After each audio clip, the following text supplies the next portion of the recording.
when I was first suicidal, when I was younger, I actually lived in New Britain. Not only did I live in New Britain, I lived like maybe 4 streets from where I currently live in New Britain. So I found this to be the sort of perfect alignment in a way. So I'm very glad that y'all are here. I'm very glad to be here. And I'm very glad that no one wanted me dead as much as I did. I ain't kidding, kid. When I was a kid, I had enough of this thing we call life.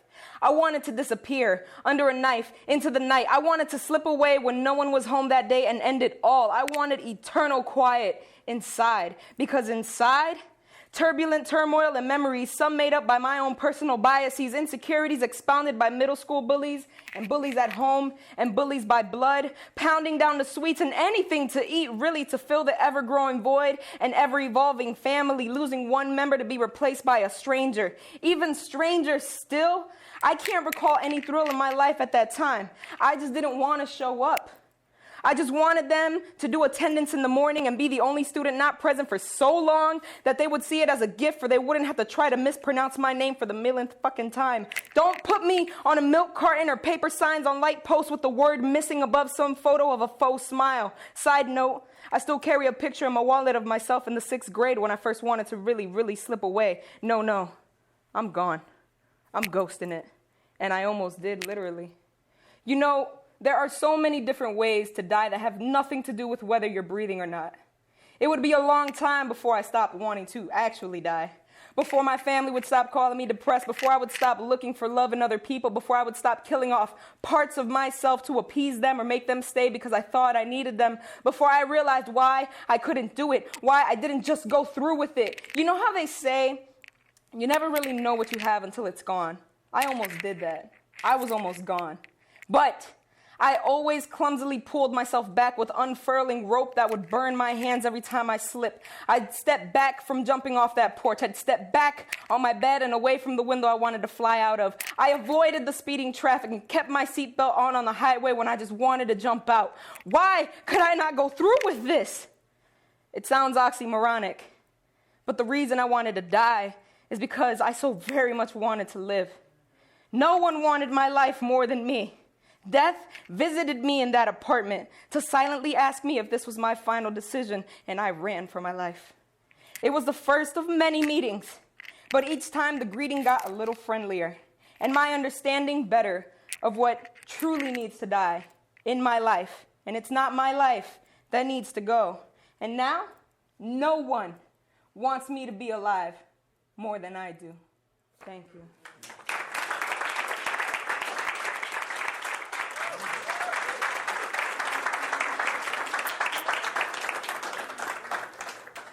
So there's this book that I'm always referring to if you follow me on social media, which you totally should, right?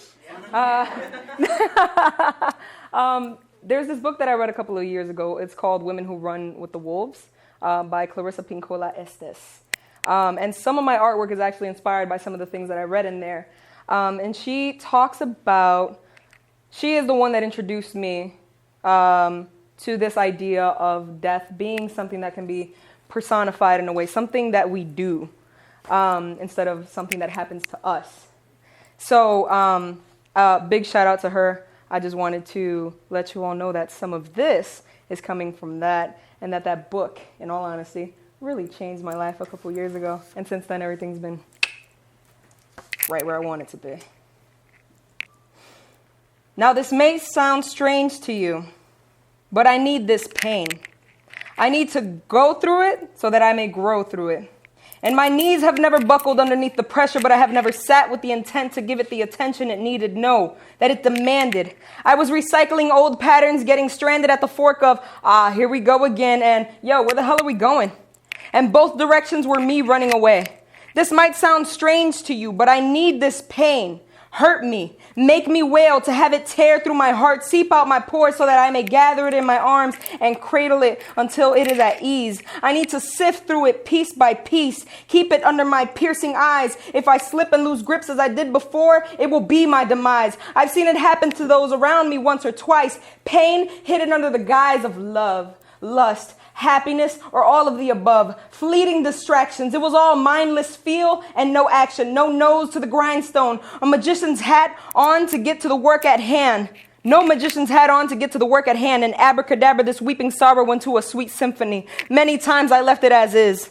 It is a very potent substance, an addictive substance that I would use and abuse without giving it any sort of purpose. My pain needs purpose, which once it has served can go on about its merry way. We can part ways at the fork of, oh, this is going to be good and I don't really know where we're going, but I'm going to do it anyway. It will leave once it has served, but first, I must command it. Demand that it give me lessons and learn for myself, whether it is a teacher, when it is a sign, and when it is neither, and when it needs to die. I will not fight to hold it to myself. My pain needs purpose, and sometimes the lesson is to learn when to let it go. Thank you.